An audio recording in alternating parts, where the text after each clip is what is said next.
Welcome back to a new video lecture. So today we discuss about a topic that is the shear force.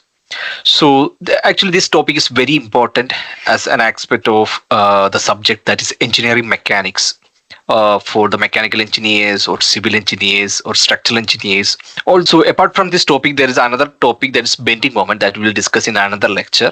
Before moving on to the shear force, actually we must discuss about what is normal force. Okay, so actually these forces are acting over the beams, okay, or the columns like that.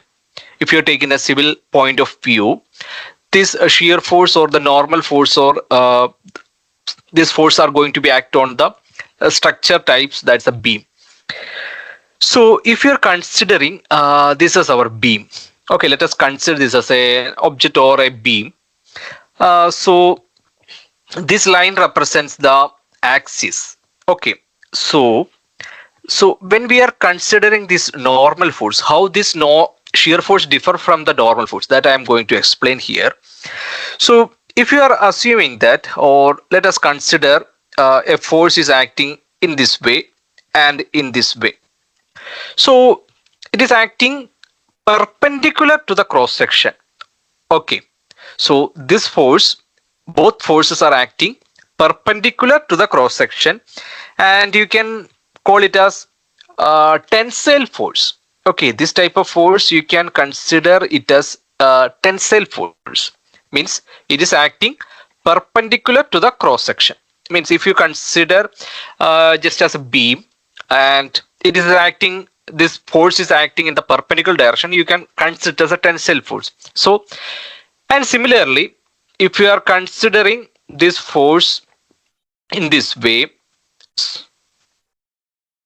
opposite direction, so you can consider in this case also it is acting in the perpendicular direction, but the direction changes, and you can consider it as a compressive force.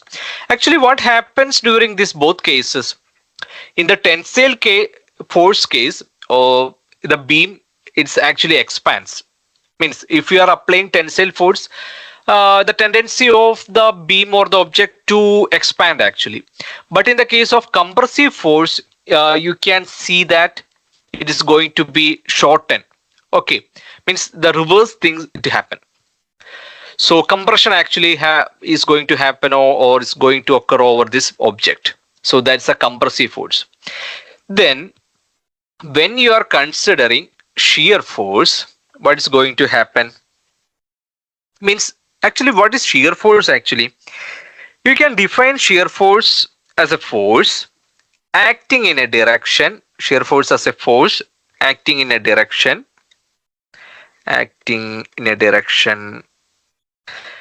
parallel to a surface,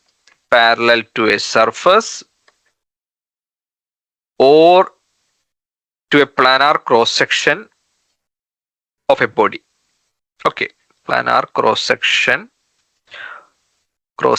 of a body.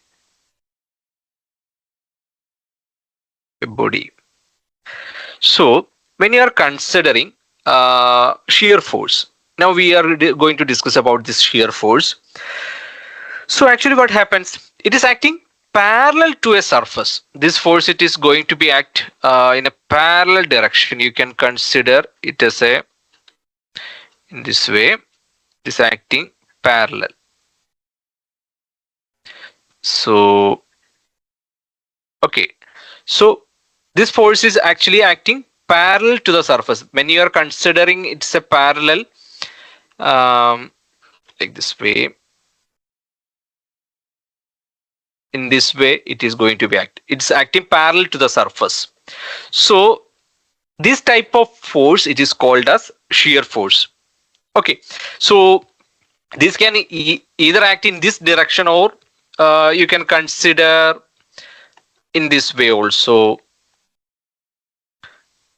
Here you can see, so visually in this way. So it is acting parallel to, if you consider this cross section, means, or this surface, it is acting parallel. So that's the difference from the normal force. And in this case, what actually happens, means if you are considering this shear force, just as assume there is no movement, means there is no rotation is going to happen, then actually what happens means there is a shear, means the object it is going to be shear in this way, means two objects you can see that it is going to be divide like this way.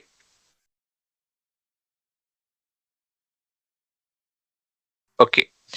uh, so it is going to be shear, means move to in two directions actually, or split into two different directions. The same thing can happen in for this case also. This object may move in two different directions. So actually that's a shear force. It's a meaning of shear force. So it means that the force is acting. The first point you have to see that it is acting parallel to a surface or to a planar cross section of a body. So if you are considering a body, it is acting parallel to the surface. Then, so this is all about the shear force, and also you can see some examples. Means in our day to day life examples, from the real life examples, you can see that when you are slicing a bread piece or something, there is you can see that some real life examples you can see that slicing of a bread piece, or so that's an example for shear force. Shear is actually happening. Then cutting fruits, vegetables, in all those cases some shear force are then when you are using scissors to cut. So these are some examples from our day-to-day life. Okay, so our civil point of view, when you are considering an object like beam, so how the forces it is acting actually parallel to the surface. Okay, so this is all about the shear force. So I hope the lecture is clear. So with this we wind up today's section. Thank you.